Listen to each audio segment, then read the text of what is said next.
Good afternoon guys, so kaka-out lang natin ngayon. Nandito tayo sa Ayala Triangle.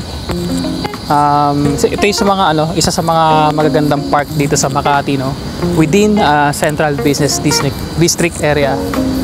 So, tour ko kayo sandali.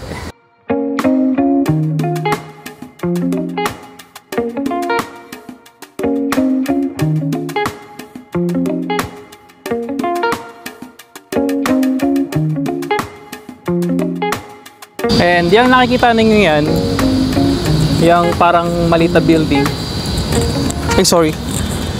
Long ago, ano daw yan, airport. Tapos yung Ayala Avenue, as per history, correct me if I'm wrong guys, runway yan before. Siguro baka either post Spanish era or pre-American era. Anyway, basta airport daw ito before. And itong nasa tapat ko, Makati Stock Exchange. Yan.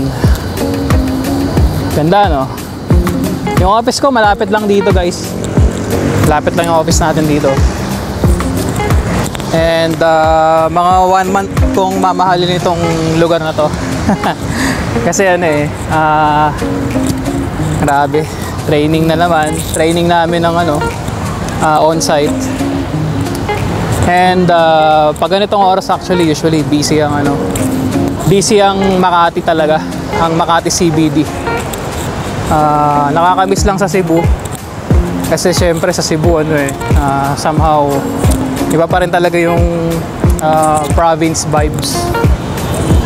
Yan. Mga tao nagpapahinga rito guys kapag ka-out na nila. So yun lang. Have a great day guys and see you tomorrow.